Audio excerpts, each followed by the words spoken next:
Hey everyone, welcome back to my YouTube channel Pathshala. आज जो poem हम करने जा रहे हैं उसका नाम है आई taste a liquor never brood, जिसे एमिली डिकिंसन ने लिखा था और इसे पब्लिश 1861 में कराया गया था। एमिली डिकिंसन का लाइफ पीरियड 1830 से 1886 का था। वो एक अमेरिकन पोइटेस थे। वो अपनी पोएम्स को बोल्ड ओरिजिनल वर्स में लिखने के लिए फेमस है। एमिली अपनी मोस्टली पोएम्स के लिए फेमस है, लेकिन उनके कुछ नोटेबल पोएम्स है। Hope is the thing with feathers जो 1861 में पब्लिश हुई, वाइल्ड नाइट्स जो 1861 में पब्लिश हुई, और there is a certain slant of light, यह भी 1861 में पब्लिश हुई थी। I taste a liquor never brewed poem intoxication के आइडिया को एक्सप्लोर करती है। पोएम में पोएट ड्रंकनेस की स्टेट को एक्सपीरियंस करती है, लेकिन यह ड्रंकनेस अल्कोहल की जगह नेचर की ब्यूटी और एसेंस की है, जो पोएटेस नेचुरल वर्ल्ड में एक्सपीरियंस कर रही है। मोस्टली डिकिंसन की पोएम्स में नेचर, स्पिरिचुअलिटी और ह्यूमन एक्सपीरियंस की थीम्स शो होती है। पोएम में पोइटेस समर में नेचर की ब्यूटी से ड्रंक फील कर रही है और उसके बारे में बता रही है। पोएम के टाइटल में लिकर नेवर ब्रूड से रेफरेंस है कि नेचर की ब्यूटी जो अभी अनटच्ड और अनपोल्यूटेड है ह्यूमंस से। पूरी पोएम में डिकिंसन इमेजरी और अल्कोहल कंजप्शन की इमेजेस को समर की ब्यूटी और खुद पर उससे इफेक्ट्स को डिस्क्राइब करने के लिए यूज करती है। इस पोएम के थ्रू एमिली यह स्टेट करना चाहती है कि लोगों को अपनी बिजी सिटी लाइफ से ब्रेक लेकर नेचुरल वर्ल्ड को एक्सप्लोर करना चाहिए। एमिली की पोएम्स और उनकी सरफेस थीम्स उस टाइम पीरियड में कंट्रोवर्शियल टॉपिक्स हुआ करते थे। जिस टाइम पीरियड में एमिली ने यह पोएम लिखी, उस टाइम पीरियड में वुमेन का पब्लिकली ड्रंक होना शेम माना जाता था। लेडीज पब्लिक गैदरिंग्स या पार्टीज में एक्सेस ड्रिंक नहीं कर सकती थी। एमिली अपने पोएम्स के टॉपिक सिंपल रखते हुए भी सोसाइटी के कस्टम्स और नोशंस को टारगेट करती थी, जैसा कि उन्होंने अपनी poem she sweeps with many coloured brooms में हाउसवाइफ के मेटाफर से किया है। तो चलिए आप पोएम को स्टैंजा वाइज पढ़ते हैं। पूरी पोएम में 4 स्टैंजा है और यह एक छोटी पोएम है। तो चलिए स्टैंजा 1 को देखते हैं। I taste a liquor never brewed, from tankards scooped in pearl. Not all the wets upon the Rhine yield such an alcohol. Poem I taste a liquor never brewed की statement से start हो रही है और जो काफी sense में contradictory है, क्योंकि बिना ब्रू किए लिकर को टेस्ट नहीं किया जा सकता है। तो यहां यह लाइन एक मेटाफर है किसी और बिगर चीज के लिए।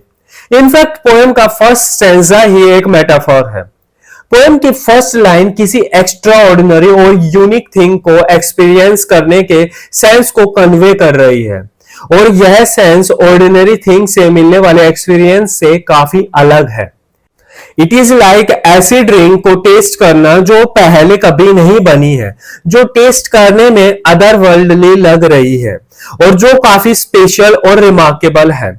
नेक्स्ट लाइन में टैंकार्ड स्कूप्ड इन पर्ल सजेस्ट करता है कि इस इंटॉक्सिकेटिंग एक्सपीरियंस का सोर्स रेयर और प्रीशियस है, जैसे कि इस लाइन में पोएटेस लिकर को पर्ल वेसल से स्कूप कर रही है, जो अपने आप में इसे एक्स्ट्रा ऑर्डिनरी बना देता है। पोएटेस आगे इस एक्सपीरियंस को फ्रैंकफर्ट की बेस्ट बेरीज से बनने वाले अल्कोहल से कंपेयर करती है और कहती है कि इवन वो मोस्ट एक्सक्यूसाइड ड्रिंक्स भी पोएटेस अभी जो फील कर रही है उस इंटेंसिटी को मैच नहीं कर सकती है। इवन राइन रिवर पर जो वेट्स है, वेट्स लार्ज टब्स और टैंक्स को कहते हैं जो अल्कोहल और अदर लिक्विड्स को होल्ड करते हैं, और यह रिवर जर्मनी में है जो बियर बनाने के लिए फेमस है। तो पोएटेस कह रही है कि वो भी ऐसा लिकर नहीं बना पाएंगे जो वो टेस्ट कर रही है। फर्स्ट स्टैंजा में यह क्लियर नहीं है कि वो मिस्टीरियस लिकर क्या है जो पोएटेस ने टेस्ट किया है और जो उसे इतना एक्स्ट्रा ऑर्डिनरी और अदर वर्ल्डली फील करा रहा है। सेकंड स्टैंजा में पोएटेस आगे कहती है कि inebriate of air am I and debauchee of dew, reeling through endless summer days from inns of molten blue. इस स्टेंजा में दो वर्ड आए हैं, इनएब्रिएट और डिबोची। यहाँ इनएब्रिएट का मतलब है ड्रंक और डिबोची का मतलब है एक्सेसिव इंडल्जेंस ऑफ अल्कोहल। और यहाँ पोएटेस का मतलब उस मिस्टीरियस लिकर से है जो उसने टेस्ट किया है। सेकंड स्टेंजा क्लियर करता है कि पोएटेस किस मिस्टीरियस लिकर की बात कर रही है। सेकेंड स्टेंजा में नेचुरल इमेजेस और ज्यादा स्ट्रॉन्गली पोर्ट्रे की गई है। यह पोएम एक मेटाफर है कि हमें लाइफ में छोटी चीजें भी इंजॉय करनी चाहिए। यह स्टेंजा पोएटेस के नेचर से प्रोफाउंड कनेक्शन को डिस्क्राइब करता है। पोएटेस इवन एयर से इंटॉक्सिकेट फील करती है, जो एक डीप और ओवरवेलमिंग सेंस ऑफ यूफोरिया और एक्सटेसी को शो करता है। आगे वो डिस्क्राइब करती है नेचर से रिलेटेड छोटी चीजों में अपनी इंडल्जेंस को। सेकेंड लाइन में ड्यू वर्ड हाईलाइट करता है पोएटेस की नेचर की स्मॉल थिंग्स और नेचर के डेलिकेट एस्पेक्ट में उसकी इंडल्जेंस। नेक्स्ट लाइन में phrase reeling through endless summer days emphasise करता है कि उनका नेचर से इंटॉक्सिकेशन अनएंडिंग है, क्योंकि समर की वार्मथ और ब्यूटी में वो कंप्लीटली नेचर के ब्लिस में सबमर्ज्ड हो चुकी है। लास्ट लाइन फ्रॉम इंस of molten blue further vivid और स्काई के इंटेंस कलर्स की इमेजरी को इवोक करता है, जो सजेस्ट करता है कि उनका इंटॉक्सिकेशन स्काई के एंडलेस एक्सपेंशन और लिमिटलेस हेवन से ड्रॉ हो रहा है। ओवरऑल ये लाइन स्पीकर के नेचुरल ब्यूटी और नेचुरल वर्ल्ड के वंडर से उनके प्रोफाउंड कनेक्शन और इंटॉक्सिकेशन को कन्वे कर रही है। आगे पोएटेस थर्ड स्टेंजा में कहती है कि When the landlords turn the drunken bee out of the foxglove's door, when butterflies renounce their drums, I shall but drink the more। Third stanza में फर्स्ट और सेकंड दोनों स्टेंजा से elements को involve किया गया। इन लाइंस में दो इंपॉर्टेंट नेचुरल एलिमेंट्स को मेंशन किया गया है, जो है bee and butterflies. Second stanza जो बता रहा है कि जिस मिस्टीरियस लिकर की बात फर्स्ट स्टेंजा में की गई है वो क्या है, वहीं थर्ड स्टेंजा बता रहा है कि कैसे वो लिकर पोएटेस को अफेक्ट कर रहा है। ये लाइंस एक विम्सिकल सीन को डेपिक्ट कर रही है, जहां नेचर के क्रिएचर्स भी एनवायरनमेंट के इंटॉक्सिकेशन में ड्रंक है। यहां पर्सोनिफिकेशन के मीटर का यूज हुआ है। फोक्सग्लोव के फ्लावर को एक होस्ट के रूप में दिखाया गया है।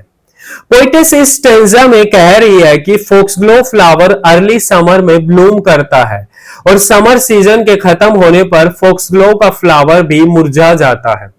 यहां लैंडलॉर्ड सीजन के पर्सोनिफिकेशन में यूज किया गया है, और जब समर सीजन चला जाएगा और विंटर सीजन आ जाएगा और लैंडलॉर्ड उन ड्रंकन बीज जो उस फ्लावर का नेक्टर लेने आई थी उन्हें वापस भेज देगा और उन्हें अपने हाइव्स में लौटना पड़ेगा। आगे पोएटेस कहती है कि और जब बटरफ्लाइज फ्लावर से इतना नेक्टर पी चुकी है कि वो अब उसे एक ड्रॉप भी और नहीं पी सकती, तब भी पोएटेस नेचर के वंडर्स को एंजॉय करेगी। इवन जब सीजन्स चले जाएंगे और उसके अराउंड वर्ल्ड चेंज हो जाएगा, यानी कोल्ड विंटर्स आ जाएंगे, वो तब भी नेचर की ब्यूटी में इंडल्ज रहेगी। थर्ड स्टेंजा में बेसिकली पोएटेस अपने और अदर नेचुरल बीइंग्स की नेचुरल ब्यूटी के डिवोशन को कंपेयर कर रही है।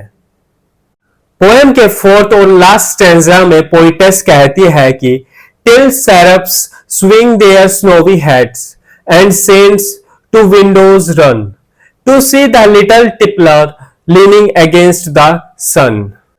पोएम का फाइनल स्टेंजा स्ट्राइकिंग इमेजेस से स्टार्ट होता है। इसमें डिवाइन फिगर लाइक सेरप्स और सेंट्स के सेवरल रेफरेंसेस है। अगेन ये फिगर्स नेचर की ब्यूटी और इंपॉर्टेंस को हाईलाइट करने के लिए मेंशन की गई है। लास्ट स्टेंजा एक सुरेल और फैंटास्टिक सिनेरियो प्रेजेंट करता है, जिसमें सेलेस्टियल बीइंग्स लाइक सेरप्स और सेंट्स पोएटेस के नेचुरल वर्ल्ड के प्रोफाउंड इंटॉक्सिकेशन को नोटिस करते हैं। सिर्फ स्विंगिंग देयर स्नोवी हेड्स की इमेज यह सजेस्ट करती है कि एंजल्स और डिवाइन बीइंग्स पोएटेस के यूफोरिया की स्टेट को एक्नॉलेज कर रहे हैं। सिमिलरली सेंट्स का विंडोज पर आना और विटनेस करना इस मूवमेंट के ग्रैंड्योर को और बढ़ा रहा है। यह सजेस्ट कर रहा है कि इवन होलिएस्ट फिगर्स भी पोएटेस के नेचर के इंटॉक्सिकेशन को ऑब्जर्व कर रहे हैं। स्ट्रेंजा की थर्ड लाइन में द लिटिल टिपलर का रेफरेंस पोएटेस से है, जो पोएटेस की ड्रंक स्टेट को शो कर रहा है। स्ट्रेंजा की फाइनल लाइन में लीनिंग अगेंस्ट द सन इस सीन की सरियल इमेज को और बढ़ा रही है। स्पीकर इतना डीपली अपनी इंटॉक्सिकेशन में इमर्स्ड है कि ऐसा लग रहा है कि जैसे वो सन से लीन होकर खड़ी है, जो कि स्काई में लाइट और वार्मथ का अकेला सोर्स है, जो शो कर रहा है कि पोएटेस नेचर के लिकर में ऐसे ही ड्रंक और इंडल्ज रहेगी। ओवरऑल ये लास्ट लाइन स्पीकर के नेचर से कनेक्शन पर वंडर के सेंस को कन्वे कर रही है और उसके इंटॉक्सिकेशन को एक ट्रांसेंडेंट एक्सपीरियंस में पोर्ट्रे कर रही है, जिसने सेलेस्टियल बीइंग्स की अटेंशन को भी कैप्चर किया है। Overall through out the poem poetess यह कन्वे कर रही है कि वो नेचर की ब्यूटी को कंटिन्यूअसली एंजॉय करेगी और यह हर सीजन को अप्रिशिएट करेगी। इवन सीजन में चेंज भी उसे नेचर से दूर नहीं कर सकते हैं और वो अपनी लास्ट ब्रेथ तक नेचर की ब्यूटी में ड्रंक रहेगी। और इसी के साथ हमारी पोएम खत्म हो जाती है। तो चलिए अब हम पोएम की थीम्स को देख लेते हैं। पोएम की फर्स्ट थीम है the power of nature. The power of nature poem की सेंट्रल थीम है। इस पोएम में नेचर की कैपेसिटी को शो किया गया है कि कैसे नेचर उसके व्यूअर्स को इंस्पायर करता है, कैसे उसकी ब्यूटी व्यूअर्स को वंडर और ओ की स्टेट में लाती है। पोएम में अल्कोहल और ड्रंक स्टेट की इमेजरी को यूज करके डिकिंसन नेचुरल वर्ल्ड के इंटॉक्सिकेशन को शो कर रही है। डिकिंसन इसे एम्फसाइज करती है कि नेचुरल वर्ल्ड की ब्यूटी से जो लिकर डिराइव होता है वो अब तक बने सभी लिकर से पावरफुल है और जो एक बार इसमें इंडल्ज हो जाता है कभी भी उस ड्रंक स्टेट से बाहर नहीं आता है। पोएटेस इस पोएम में नेचर को एक लिकर की इमेज में शो करती है, क्योंकि उनके अकॉर्डिंग नेचर की अनमैच्ड ब्यूटी लिकर के इंटॉक्सिकेशन के जैसे ही अफेक्ट उनके व्यूअर्स पर डालती है। स्पीकर नेचर के वंडर्स से फुल है और एम्फसाइज कर रही है कि नेचर के पास इंटॉक्सिकेटिंग पावर्स है। नेचर उसे ड्रंक फील कराने और लेटर उसे स्पिरिचुअल ट्रांसेंडेंस मीनिंग रियलिटी के बियॉन्ड एलिवेट करने में एबल है। स्पीकर के कंसेप्शन के अकॉर्डिंग नेचर में इनक्रेडिबल फोर्स है और एबिलिटी है कि वो अपने बिहोल्डर को मल्टीपल लेवल्स पर सरप्राइज करता है और यह पोएम स्टार्ट से एंड तक नेचर की इन्हीं पावर को शो कर रही है। पोएम की सेकंड थीम है the effects of alcohol. Nature की थीम्स के साथ पोएम में अल्कोहल के इफेक्ट्स को भी शो किया गया है। अल्कोहल और इंटॉक्सिकेशन को नेचर की पावर को शो करने के लिए एक एक्सटेंडेड मेटाफोर की तरह यूज किया गया है। पोएम में पोएटेस नेचर की मैजेस्टी से ओवरवेल्म्ड है, जैसा कि वो किसी स्ट्रॉन्ग ड्रिंक के कंजम्पशन से होती। लेकिन पोएटेस पोएम में इन दोनों पैरेलल्स के बीच एक शार्प डिस्टिंक्शन भी स्टैब्लिश करती है। वो पोएम को ओपन करती है। पोएम की फर्स्ट लाइन है आई taste a liquor never brood, जो यह सेंस दे रही है कि वो लिकर कभी मैन्युफैक्चर नहीं हुआ, जो पोएटेस को ड्रंकनेस की इमेज को कैप्चर करने और यूज करने की लिबर्टी देता है और इसके साथ पोएटेस अल्कोहल और ड्रंकनेस की इमेज को इवेड कर देती है। यह image secondly man made liquor के नेगेटिव इफेक्ट्स और नेचर की ब्यूटी के इंटॉक्सिकेशन को और सिग्निफिकेंटली शो करती है। पोएटेस पोएम में यह क्लियर कर देती है कि जॉय और ब्लिस जो उसे नेचर से मिलता है वो मैन मेड लिकर से ज्यादा स्ट्रॉन्ग है। डिकिंसन इस आइडिया को कंटिन्यू करती है और शो करती है कि कैसे नेचर के इंटॉक्सिकेशन से कोई एडवर्स साइड इफेक्ट्स नहीं होते हैं और पूरी पोएम यह स्टार्ट से शो करती है कि इस नेचर के लिकर से पोएटेस के अंदर पॉजिटिव फीलिंग्स आती है। और इसी के साथ हमारी पोएम कंप्लीट हो जाती है। Don't forget to like, share and comment on the video and subscribe my channel.